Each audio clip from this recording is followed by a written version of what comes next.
What if I told you that the most powerful weapon in the world today is not nuclear power, not artificial intelligence? It is a magnet. A magnet inside your phone, inside electric vehicle, inside wind turbines, inside missile guided system, inside fire jets. And today, only one country controls almost all of it. Today, China controls 60 to 70 of global rare earth mining and close to 85 to 90% of refining and magnet manufacturing. That makes rare earth one of the most strategic materials on the planet Earth. This is not the story of mining, it is a story of power.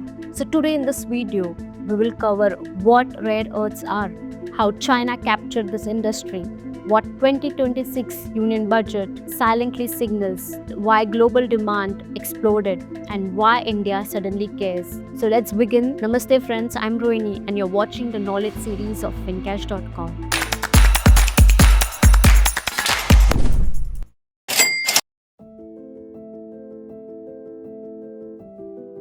Rare earth elements or RES is a group of 17 special metallic elements on a periodic table. The most important rare earths include neodymium, praseodymium, dysprosium, and terbium. These elements are used to mainly create permanent magnets. Permanent magnets are strong magnets that do not lose their magnetic power over time. Now here is something surprising.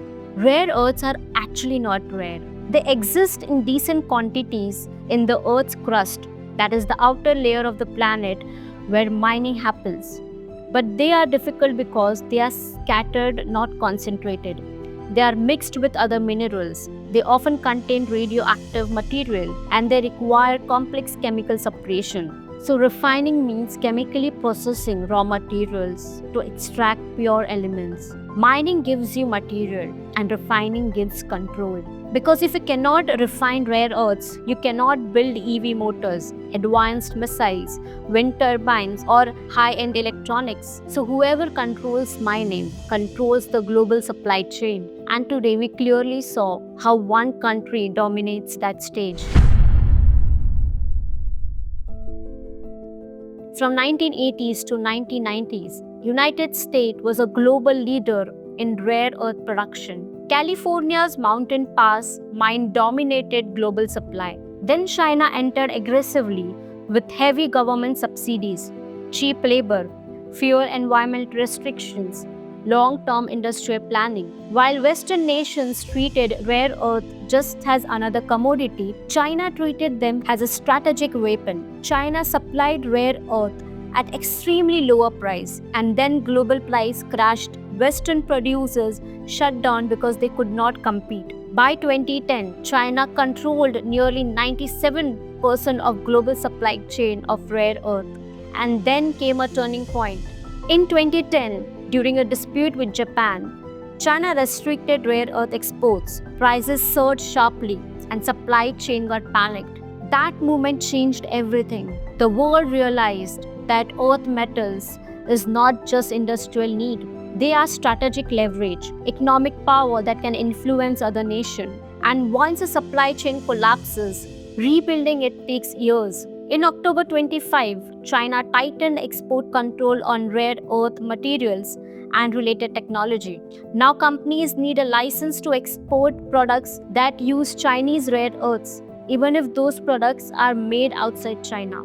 In 2024 alone, China exported about 58,000 tons of rare earth magnets, which is enough to power millions of EVs and critical industrial systems. If licenses are delayed or denied, global supply chains could face serious disruption. Rare earths are critical for permanent magnets, and permanent magnets are critical for three major industries: electric vehicle, renewable energy, defense and aerospace. So let's break it down. Electric vehicles are powered by batteries instead of petrol or diesel. Most modern EVs use permanent magnet motors. These motors rely on rare earth elements to generate strong and efficient rotation. A typical EV contains around 1 to 12 kilograms of rare earth magnets. The global EV sale was around 3 million in 2020, over 14 million in 2023. It's projected to be 40 million plus annually by 2030. That is not a gradual growth. It is exponential industrial expansion. As EV adoption increases globally, adoption simply means more people buying EVs, so demand for rare earth magnets could multiply several times by 2035. Next is renewable energy. It means power generated from natural sources like wind and sunlight. Wind turbines, especially offshore turbines installed in the sea, they rely heavily on rare earth magnets. A large offshore wind turbines can require hundreds of kilograms of rare earth materials. Global wind capacity is expected to double or even triple by 2040. Clean energy goals are impossible without critical minerals. Let's look at the defense and aerospace. This system includes military equipments like missiles, jets, and radar. Rare earth elements are used in missile guidance system, radar system, fire jets engine, submarine propulsion system, and drones. The US Department of Defense classifies rare earth as critical minerals. The International Energy Agency, an organization that studies global energy market, has warned that clean energy targets require massive scaling of critical minerals. Global rare earth demand could increase 2 to 4 times by 2040. Permanent magnet demand could rise 3 to 5 times. Heavy rare earths are used in high temperature magnet, especially in EVs and defense systems. This is a structural demand. It is not a hype. All defined the 20th century. Critical minerals may define 21st century, but rare earth mining can cause environment if they are not used cautiously, and processing requires large capital investments. Some companies are researching about rare earth free motors. Recycling technologies are improving. The question we should ask is, how important is this for investors and we as Indians, and what is in it for us? India roughly holds 6 to 7% of global rare earth reserves. Deposits exist in Orissa, Andhra Pradesh, Kerala, and Tamil Nadu. Yet India contributes less than 1% of global production. Why is this so? Regulatory restriction, limited private participation, weak downstream processing ecosystem, and environmental approval delays. Downstream means industries that use processed minerals to create finished goods. India often exports raw minerals, sand, then imports finished magnet. This means that exporting low value and importing high value. That is not industrial power. The country that controls refining controls the value chain, not the one that only digs soil. The next industrial superpower will not be the one with most of the lands, but one that controls the smallest elements. But here's the twist. In Union Budget 2026, the Government of India announced development of dedicated rare earth and critical mineral corridors. Corridors mean special industrial zone designed to support complete supply chain in a specific sector. These are planned in states like Orissa, Kerala, Tamil Nadu, and Andhra Pradesh. The goal is to build an integrated ecosystem, meaning where mining, refining, processing, and manufacturing happens domestically. The government expanded support under the Critical Mineral Mission.